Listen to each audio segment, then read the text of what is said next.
प्यारे बच्चों, आज हम देख रहे हैं B Com third year corporate accounting chapter amalgamation एकीकरण का क्वेश्चन नंबर 2, जो कि आरबीडी बुक से हम ले रहे हैं।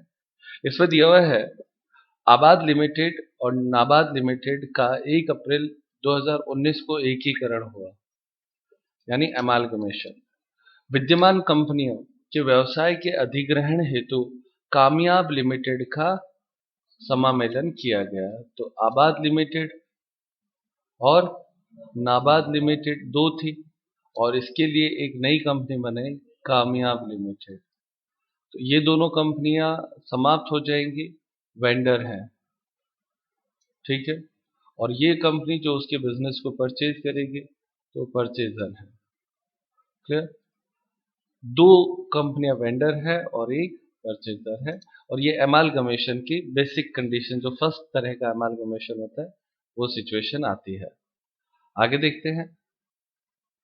बैलेंस शीट में आपके दे रखा है सबसे पहले शेयर कैपिटल, और यहाँ पे नोटिस करें आबाद लिमिटेड और नाबाद लिमिटेड दोनों की बैलेंस शीट एक साथ है। इक्विटी शेयर ऑफ ₹10 ईच है, 1 लाख और 2 lakh. Capital reserve, investment announcement reserve और जनरल रिजर्व, 3 रिजर्व इसमें दे रखे हैं। ये रहे, इधर कुछ भी नहीं है। स्टेटमेंट ऑफ P&L यानी प्रॉफिट दे रखा है, इसमें आपके 5,000 है, इसमें कुछ नहीं है। उसके बाद में आपके आगे लिखता है नॉन करंट लाइबिलिटीज में सिक्योर्ड लोन 10% डिबेंचर है। तो इस प्रश्न में डिबेंचर भी आता है, इसमें 30,000 का और इसमें इसमें 80,000 का और इधर 30,000 का। उसके बाद में करंट लाइबिलिटीज में क्रेडिटर दे रखा है 20,000 और 50,000, और इधर प्रोविजन फॉर टैक्स इस तरफ तो है, इधर कुछ भी नहीं है। टोटल 3,25,000 और 2,80,000, ये लाइबिलिटीज की टोटल यहाँ पे आ जाती है। अब आगे देखते हैं। अब आता है एसेट साइड। एसेट साइड में आपके देखो बिल्डिंग, प्लांट और फर्नीचर तीनों दे रखे हैं, इधर दो ही हैं। शेयर इश्यू एक्सपेंसेस, ये जो शेयर इश्यू एक्सपेंसेस होता है वो फिक्टिशियस एसेट्स होती है, जिसको हम लॉस कह सकते हैं, इसको राइट ऑफ करना होता है। स्टॉक है, डेटर है, बीआर है और कैश है, ये आपके करंट एसेट्स के अंतर्गत आ जाएंगे सारे, और टोटल वैसे ही टोटल दे रखे। अब आगे क्या करना है वो प्रश्न बताता है। लिखा है कामयाब लिमिटेड ने हस्तांतरक कंपनियों के साधारण अंशधारियों के दावों को संतुष्ट करने के लिए पर्याप्त मात्रा में ₹10 वाले इक्विटी अंश सम मूल्य पर निर्मित किए। यानी ये जो कामयाब लिमिटेड बनी थी ना, उसने क्या किया कि इन सबको ₹10 वाला इक्विटी शेयर एट पार दिया था। किसके लिए? Discharge the claim of equity share holder. तो डिस्चार्ज द क्लेम का मतलब होता है परचेज कंसिडरेशन का पेमेंट करने के लिए, जो उनको परचेज प्राइस थी ना बिजनेस की, वो देने के लिए। यहां से हाथ हटाओ। Prepare a note showing purchase consideration and discharge thereof. तो अपने को परचेज कंसिडरेशन कैलकुलेट करना है, P6। पास journal entries in the books of Kamyab limited. अब कामयाब लिमिटेड कौन है? परचेजर है, तो परचेजर की बुक में अपने को क्या करना है? जर्नल एंट्रीज करनी है। Assuming amalgamation in the nature of merger, यानी हमें किस तरीके को मानना है? मर्जर के लेवल को मानना है। Prepare balance sheet, balance sheet तैयार करें। जब भी मर्जर की कंडीशन को मानते हैं तो लिखा हुआ आएगा, अगर कुछ नहीं लिखा हुआ है तो परचेज की कंडीशन ही मानते हुए आप करते हैं। तो ये भी आपके हो गया, यानी परचेज कंसिडरेशन दोनों का तैयार करना है, जो कैलकुलेशन है। और उसके बाद में जर्नल एंट्री केवल परचेजर की बुक में करनी है। और जैसे ही ये बात सामने आती है कि परचेजर की बुक में आपको जर्नल एंट्री करनी है, तो इसका मतलब खाते खोलने की एंट्रियां करनी है ना। ओपनिंग एंट्री यानी एसेट्स खरीदना, लाइबिलिटीज खरीदना, परचेज कंसिडरेशन पे करना, ये दो एंट्रियां होती है इसमें आपके। तो स्टार्ट करते हैं प्यारे बच्चों। प्यारे बच्चों, क्वेश्चन नंबर 2 का आंसर करेंगे। उसमें हमें पहला जो प्रश्न में पूछा गया है, फर्स्ट पार्ट, वो ये कहता है कि हमें परचेज कंसिडरेशन कैलकुलेट करना है। तो परचेज कंसिडरेशन कैलकुलेशन के लिए लिखेंगे कंप्यूटेशन ऑफ परचेज कंसिडरेशन, जिसको हम पीसी कहते हैं। पीसी में आबाद लिमिटेड और नाबाद लिमिटेड दोनों का करेंगे, क्योंकि ये दोनों ही क्या है? वेंडर कंपनी है। तो ये दोनों कंपनियों के ऊपर आप चाहे तो लिख दें, वेंडर कंपनी है ये दोनों, विक्रेता कंपनी, तो उनके लिए अपने को लेना है। और मैंने आप लोगों को कहा परचेज कंसिडरेशन कैसे करना है। यदि प्रश्न में ऐसा कुछ नहीं लिखा है तो नेट एसेट्स मेथड ही एक तरीका होता है, और नेट एसेट्स का जो बेसिक फॉर्मूला है वो आपके होता है all assets minus outsider liability, ये आपके इसके अंतर्गत आता है। तो एक एक करके सारी संपत्तियों के नाम हम लिखते जाएंगे। कितना दे रखा है? सबसे पहले बिल्डिंग, बिल्डिंग कितना दिया हुआ है? आबाद लिमिटेड का 60,000, दूसरे का 65,000, तो 60,000, 65,000। उसके बाद में प्लांट दे रखा है, तो प्लांट में आपके 70,000 और 80,000। आप लोगों को ये प्रश्न दिमाग में आ रहा होगा, सर कल तो आपने डायरेक्ट टोटल ही लिखा दिया था, आज आप ऐसे क्यों कर रहे हो? क्योंकि परीक्षा में आपको हमेशा ऐसे ही करना है, इंडिविजुअली लिखते हुए करना है, तो आज उसको फॉलो करते हुए ले रहा हूँ। कल दोनों के एक साथ कर लिए थे, टोटल लिख दिया था। आगे क्या होगा, प्रश्न में चेंज होंगे कि किसकी एसेट्स को कितना लेना है, कैसे लेना है, तो इसलिए हम आदत में अब डाल रहे कि हर एसेट्स को उसका जो वैल्यू दे रखा है उसके हिसाब से पर्टिकुलरली लिखेंगे। फर्नीचर, तो फर्नीचर आपके है 15,000 और डैश। फिर उसके बाद में करंट एसेट्स, करंट एसेट्स में आपके डेटर, स्टॉक, डेटर, बीआर और कैश। तो स्टॉक, डेटर, बीआर और कैश। एक आपके वो दे रखा था शेयर इश्यू एक्सपेंसेस, है ना? शेयर इश्यू एक्सपेंसेस ही था ना, शेयर इश्यू एक्सपेंसेस, जिसको मैंने कहा फिक्टिशियस एसेट्स। तो फिक्टिशियस एसेट्स ये भी लिया जाएगा क्योंकि मर्जर है, याद रखना। मर्जर की कंडीशन है ना, इसलिए ले रहे हैं, अदरवाइज नहीं लेते इसको, ये भी विशेष है इसमें। अब स्टॉक पहले कितना था, बोलना बेटा? 90,000 और 1,00,000। फिर डेटर है 70,000 और 25,000।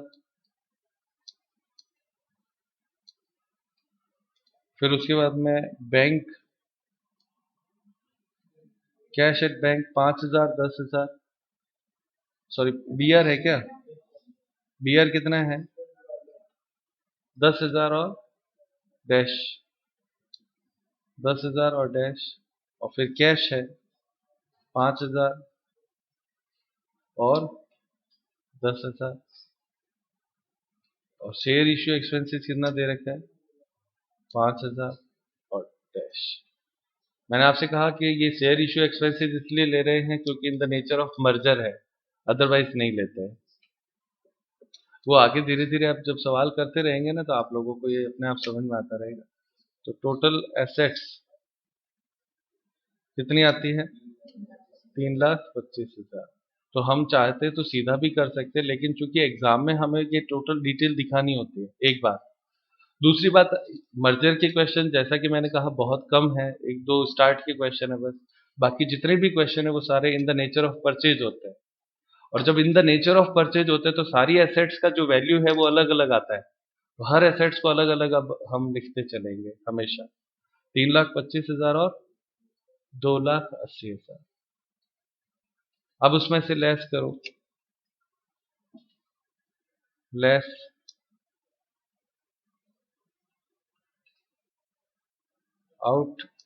Outsider liability.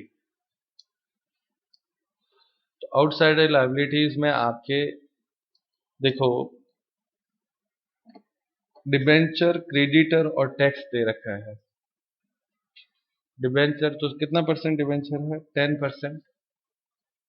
डिबेंचर कितना है अमाउंट? 80,000 और 30,000। फिर उसके बाद में आपके क्रेडिटर, तो क्रेडिटर कितना है? 20,000 और 50,000। ठीक है। और उसके बाद में आपके थर्ड दे रखा है provision for tax. Provision for tax वो आपके दे रखा है 20,000, केवल आगे की तरफ है, तो ये आउटसाइडर लायबिलिटी होगी। और इधर डैश घटाएंगे इसको तो कितना आता है? ये सारे लेस करने हैं ना,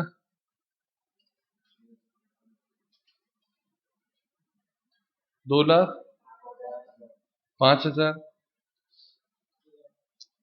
और दूसरा 2,00,000। अब चूंकि ये नेचर ऑफ मर्जर है, इसलिए एक और चीज लेस करनी पड़ेगी, less reserve. Reserve and surplus.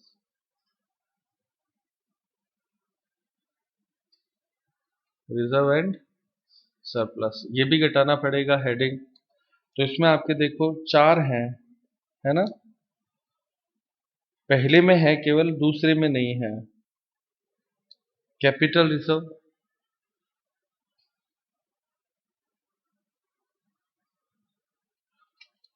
कितना है? 50,000 घटाना है, इधर डैश। कैपिटल रिजर्व के बाद में इन्वेस्टमेंट अलाउंस रिजर्व,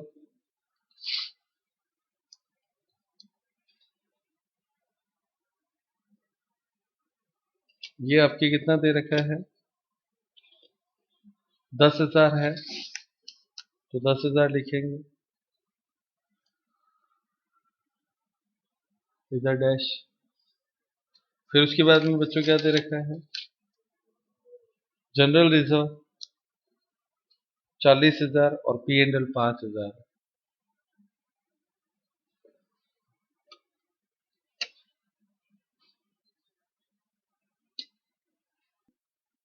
तो जनरल रिजर्व हो गया 40,000 और फिर डैश। उसके बाद में आपके है पी एंड एल, तो पी एंड एल आपके दे रखा है 5,000 और इधर डैश। ये सब भी घटा देंगे, तो घटाने पर आपके आएगा कैलकुलेशन पीसी, परचेज कंसिडरेशन। ये इंपॉर्टेंट पॉइंट होता है। अमाउंट बताना कितना आया? पहले में 1,00,000 और दूसरे में 2,00,000। और नीचे स्टार पॉइंट लिख देना, in the nature of merger. MAR होता है क्या? In the nature of MERGER होता है, MER। कई बार कंफ्यूजन हो जाता है, मर्जर। ठीक है। अब जर्नल एंट्रीज करनी है, तो पीसी आ गया ना, ये कैलकुलेशन हर प्रश्न में इंपॉर्टेंट होगी। अब आते हैं जर्नल एंट्रीज। देखिए,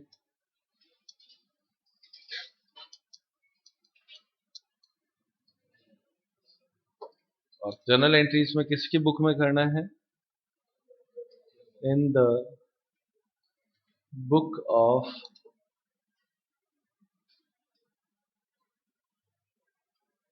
कामयाब, जो है परचेजर। परचेजर की बुक में जर्नल एंट्रीज करनी है। परचेजर की बुक में जब हम जर्नल एंट्री करेंगे, तो अब हमें क्या है कि दोनों कंपनियों से आया था ना, तो दोनों कंपनियों के लिए एंट्री होगी। तो इसमें आप पहले लिख दें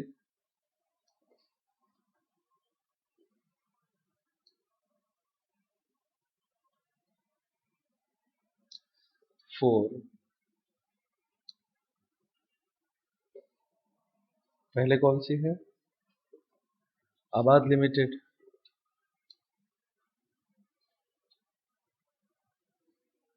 फोर आबाद लिमिटेड का मतलब पहले जो जर्नल एंट्री कर रहे हैं वो आबाद लिमिटेड की जो कंपनी खरीदी उसके लिए हम एंट्री कर रहे हैं। तो फर्स्ट एंट्री हम करेंगे पहली, नंबर वन, पहली एंट्री होती है सभी संपत्तियों और दायित्वों को खरीदने के लिए। तो एंट्री लिखे assets account DR to liabilities होती है ना, तो एसेट्स में इंडिविजुअली नाम लिखना पड़ेगा। तो लिखिए building account DR,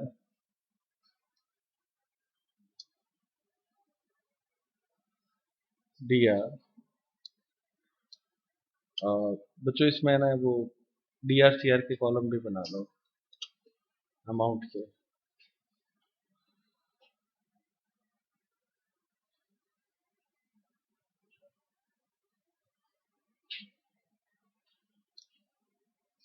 building account DR कितना है अमाउंट? 60,000। बिल्डिंग के बाद में प्लांट अकाउंट डीआर, अमाउंट कितना है बच्चों? 70,000। Furniture account DR,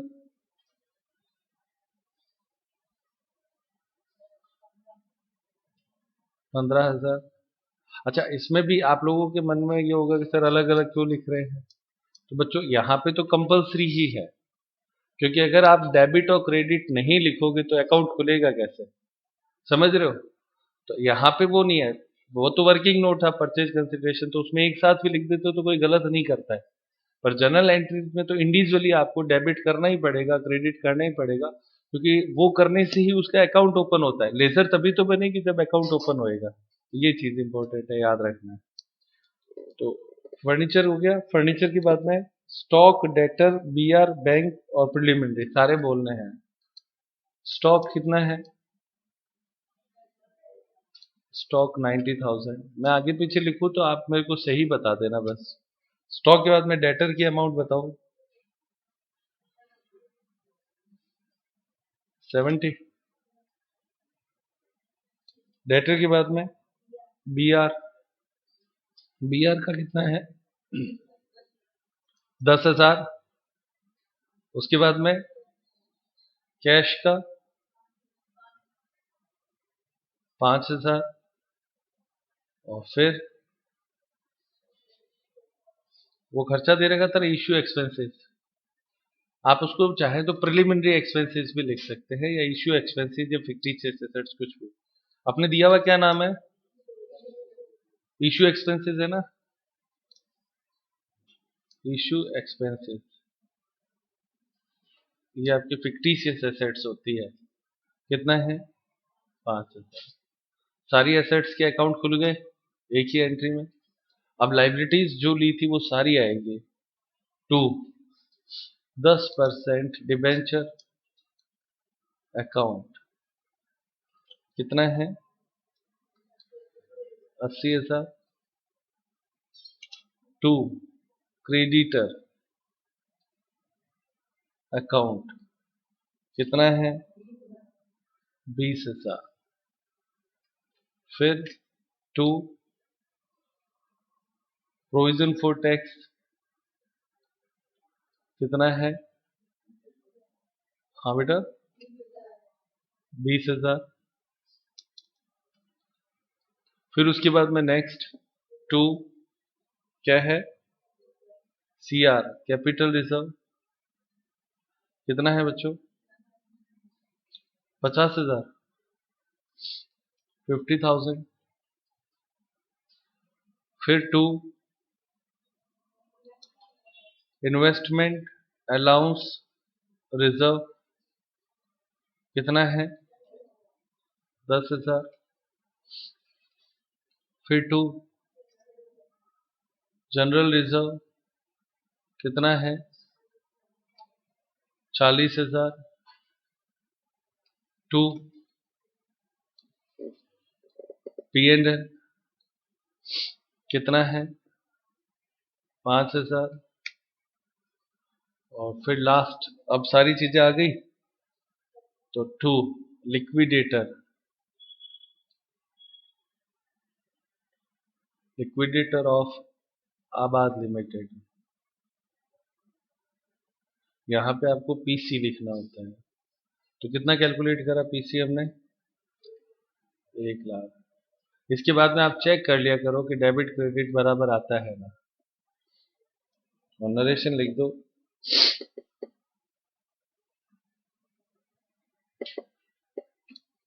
assets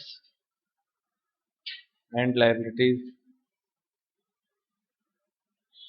taken over of आबाद। ठीक है, एक एंट्री से सारी संपत्ति और दायित्व खातों में ओपनिंग एंट्री हो गई है। अब सेकंड एंट्री लिखेंगे। सेकंड एंट्री पेमेंट की हो जाएगी, तो लिखें liquidator of Abad limited account DR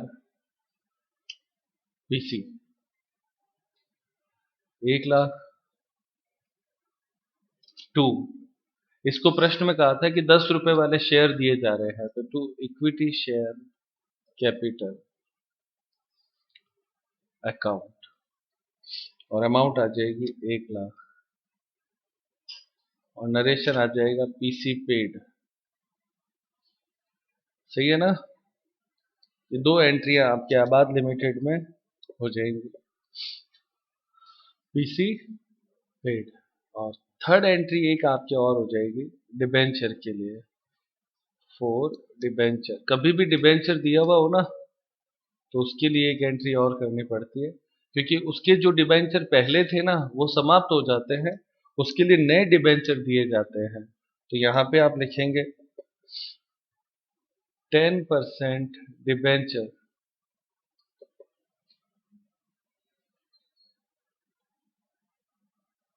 bracket में लिखो आबाद अकाउंट DR टू 10% डिबेंचर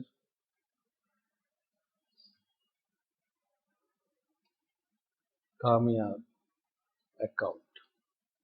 और अमाउंट कितनी दे रखी थी डिबेंचर की? सेम रह जाएगी। हाँ बेटा, 80। इसका मतलब ये होता है, इस एंट्री का करने का मतलब कि ये जो आबाद लिमिटेड का डिबेंचर था ना उसको समाप्त कर दिया गया है। उसकी जगह पे चूंकि वो कंपनी समाप्त हो गई तो इसको समाप्त कर दिया, और उन डिबेंचर होल्डर को हमारे डिबेंचर दे दिए गए कामयाब लिमिटेड को। तो ये इसमें आता है,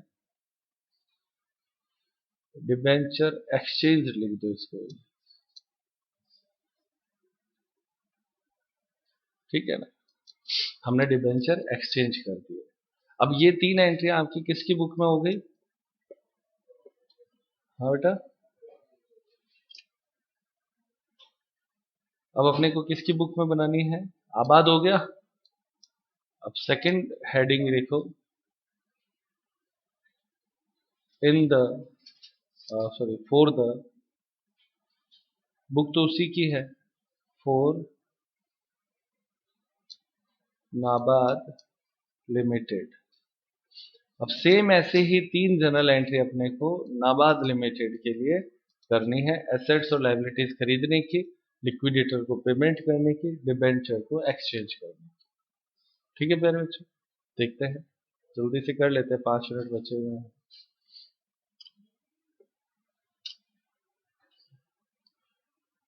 इसमें 4 रिजर्व कम है, इसलिए थोड़ी सी छोटी हो जाएगी। सबसे पहले नंबर 1, एसेट्स और लायबिलिटीज लेने के लिए, तो एसेट्स में आप लिखें बिल्डिंग अकाउंट DR 65,000। सही है। फिर plant account DR 80,000।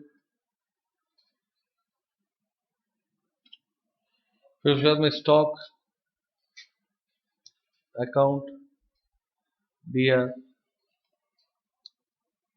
1 lakh. Debtor account DR 25,000।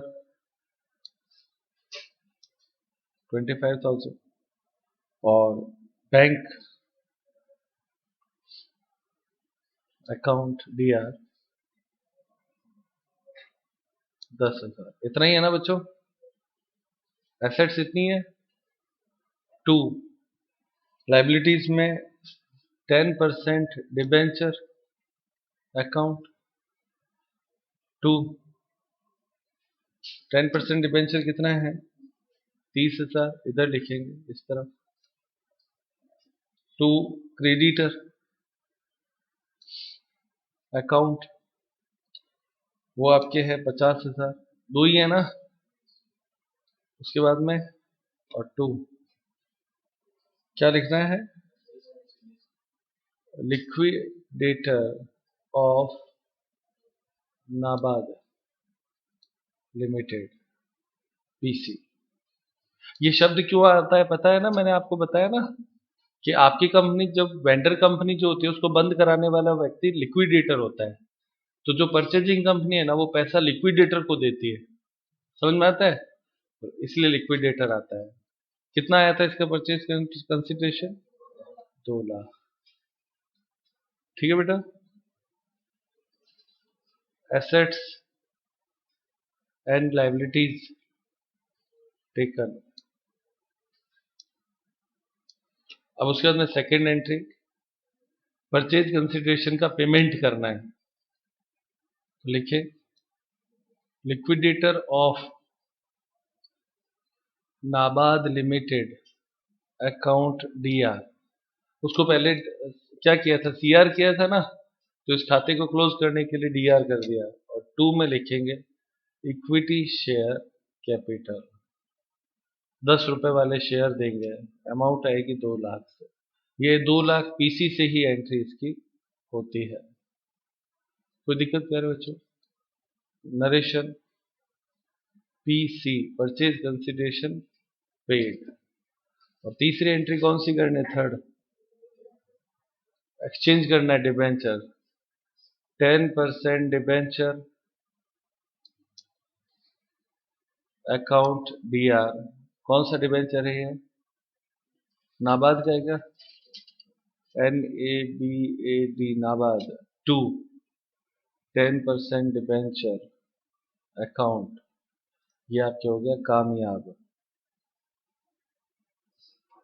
अपना डिबेंचर दे दिया। अमाउंट कितनी है? 30,000। यहाँ पे भी 30। ये सारी ओपनिंग एंट्रीज थी खाते खोलने के लिए। बस ये इतना ही सवाल था प्यारे बच्चों, इसमें आपके सारी चीजें आ गई। ठीक है, तो आज की क्लास यही समाप्त करेंगे प्यारे बच्चों।